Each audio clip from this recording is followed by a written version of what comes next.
Capítulo 5. El significado de palabras individuales.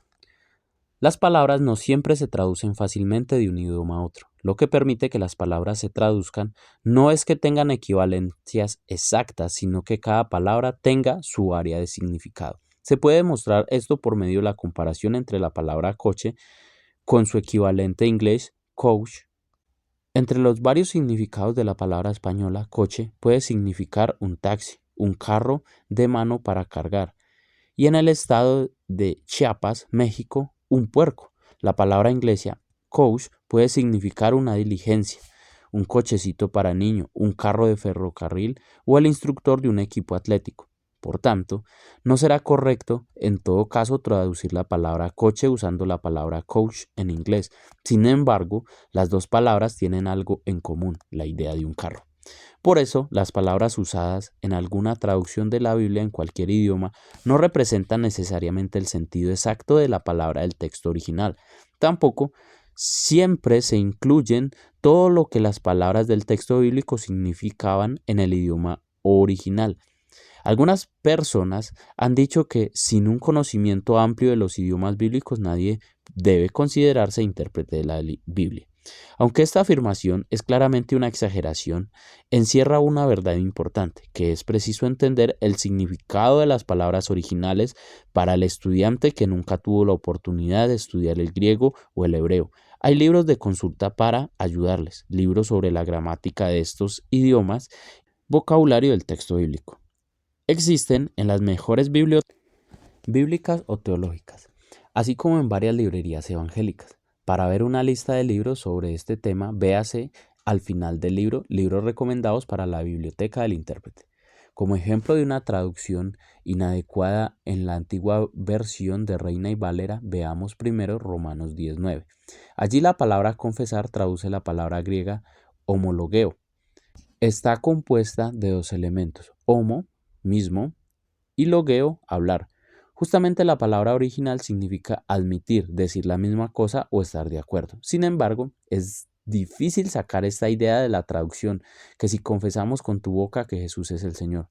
Este versículo no quiere decir confesar pecados al Señor, sino hacer confesión con la boca de que uno está de acuerdo con Dios acerca de Jesús, o que dice de Él lo mismo que Dios dice.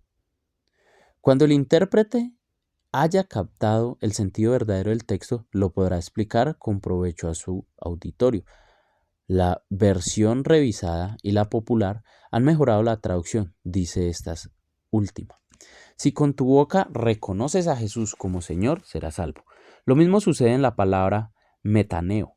Arrepentirse significa cambiar de pensamiento u opinión. De meta, trans y neo, pensar. Esta idea no resulta en las traducciones comunes como Marcos 1:15, arrepentíos y creed en el Evangelio. Comúnmente la idea de tristeza o remordimiento está asociada con el arrepentimiento y la Biblia realmente enseña que el sentimiento acompaña al arrepentimiento, pero la esencia del arrepentimiento no está en las emociones, sino en el cambio de actitud. Así exactamente traduce la versión popular. Vuélvanse a Dios y acepten con fe sus buenas noticias. En estos dos ejemplos he señalado el valor de conocer la composición de las palabras originales, es decir, su etimología. Pero no debemos interpretar las palabras usando solamente su etimología, porque tienen sus peligros. Mikkelsen nos recuerda que el significado de las palabras cambia muchas veces y ya no es el mismo que tenía originalmente. No es posible afirmar que el significado de las palabras usadas en los textos bíblicos sea el mismo que indica su etimología. Por ejemplo, la palabra entusiasmo tuvo sus orígenes en el latín y el griego. Hasta 1807 significaba ser poseído por un dios. Llevaba también el significado de inspiración sobrenatural y el éxtasis profético o poético. Ahora, sin embargo, significa solamente un sentimiento estático o la energía apasionada en cualquier actividad. Un ejemplo bíblico de esto se encuentra en 2 Tesalonicenses 2:3. Algunos intérpretes insisten en que la palabra apostasía no debe ser traducida así, sino arrebatamiento. Lo hacen sin duda para apoyar la doctrina del arrebatamiento secreto de la iglesia antes de la gran tribulación. Se basan en que la palabra original está tomada de afistemi. estar separado o retirarse. Explican que el arrebatamiento es estar separado o retirado por el Señor. Aunque parece tener algo de lógica, según su etimología, esta interpretación tropieza con una gran dificultad, que los léxicos griegos no apoyan esa interpretación. Aquí está un ejemplo del mal uso de la etimología. El significado verdadero de la palabra apostasía es la condición apartada de la verdad de los que se consideran cristianos.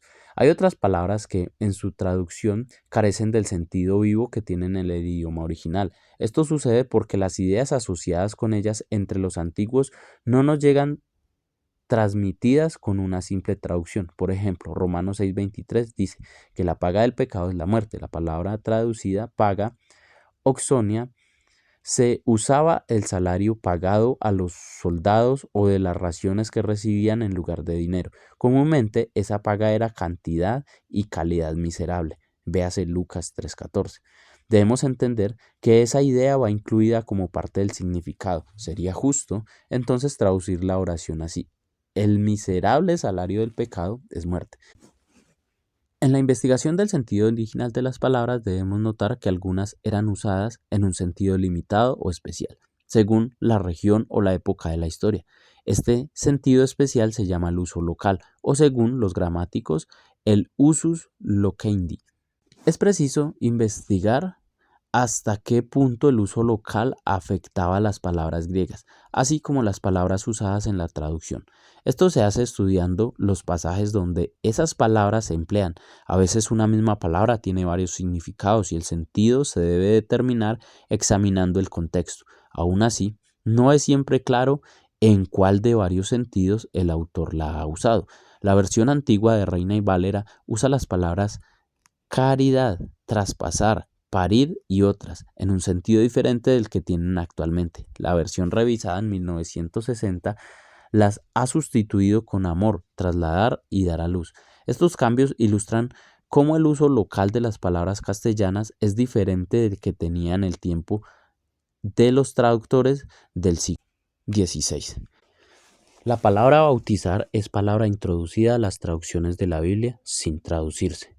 En los días cuando hacían muchas traducciones de la Biblia en Europa, había discusión sobre el significado de la palabra griega baptizo y la mejor manera de traducirla. Evitando el problema, los traductores optaron por traducirla sin adaptarla al idioma de traducción, poniendo la misma palabra, ajustando a la pronunciación del nuevo idioma.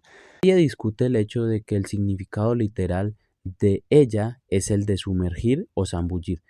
Para los bautistas, algunos menonitas, la Iglesia de Cristo, los varios grupos pentecostales, muchos metodistas y la Iglesia griega ortodoxa, el significado es la inmersión. Pero para otros, el significado básico no es suficiente para su interpretación. Insisten en que el uso local de la palabra bautizo es el de teñir género, así como de sumergir. Esto está de acuerdo con otro significado de ella, zambullir repetidamente. Estos estudiantes sostienen que el bautizo cristiano simboliza el color nuevo dado a los creyentes por medio de la obra del Espíritu Santo. Todavía otro significado de la palabra bautizo se encuentra en Marcos 7:4. Observe que allí dice el evangelista que los judíos practicaban los lavamientos de muchas cosas, inclusive los lechos. La palabra lavamiento es realmente bautismos, ya que no era probable que sumergieran sus lechos o camas. Los traductores han traducido la palabra baptizotai con lavamientos o lavatorios. Dos versiones inglesas dicen rociamientos. El intérprete bíblico debe usar los resultados de los mejores estudios a su alcance junto con sus propias investigaciones para determinar el significado de una palabra dudosa y para saber si tiene algún significado diferente en otros contextos. El intérprete debe entender que tales dudas no se resuelven con el uso de una sola regla de interpretación, sino que con la ayuda de otras reglas que pueden afectar su significado. Algunas palabras tienen algún uso especial en la Biblia. Su significado debe ser averiguado por el estudio de varios lugares donde se encuentra. La ayuda más efectiva para esto será una concordancia. Una misma palabra tendrá varios significados según el escritor la usó en un determinado texto. No siempre será claro en cuál sentido la usó el escritor. La palabra ley en la Biblia se usa de muchas maneras. Entre los diferentes significados se encuentran estos. 1. Los 5 libros de Moisés. 2. Todas las escrituras del Antiguo Testamento. 3. Los 10 mandamientos. 4. La ley civil de cualquier nación. 5. El poder innato del pecado. 6. El Evangelio de Cristo. 7. El principio de ley en comparación con la gracia y quizá otros.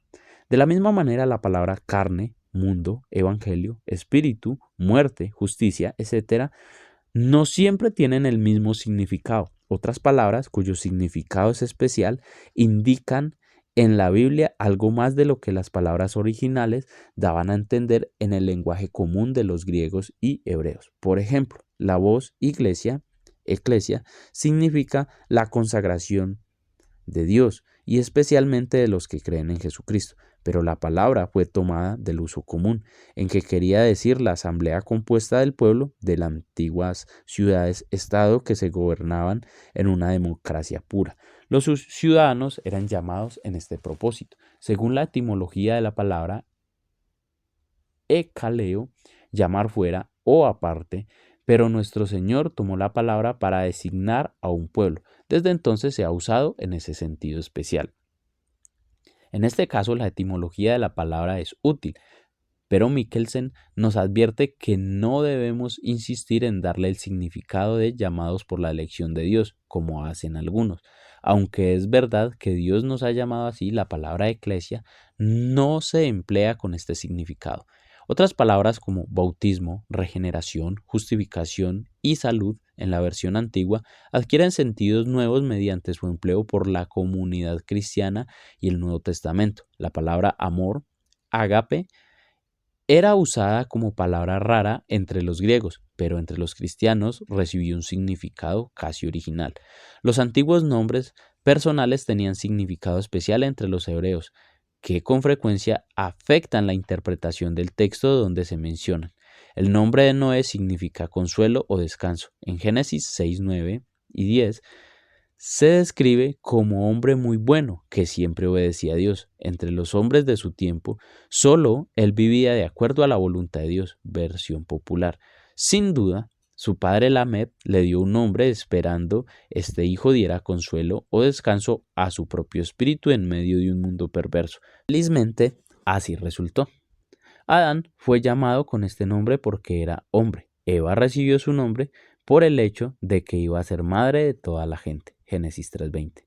Noemí significa placentera, pero ella protestó diciendo, no me llaméis Noemí, sino llamadme Mara, porque en grande amargura me ha puesto el Todopoderoso. Ruth 1:20. Mara significa amarga. Para interpretar muchos textos se debe examinar el nombre de los personajes mencionados para ver si arroja luz sobre el sentido. El intérprete debe acostumbrarse a investigar siempre el sentido de las palabras en los textos que interpreta. Con frecuencia la clave de su interpretación se encontrará precisamente en este estudio.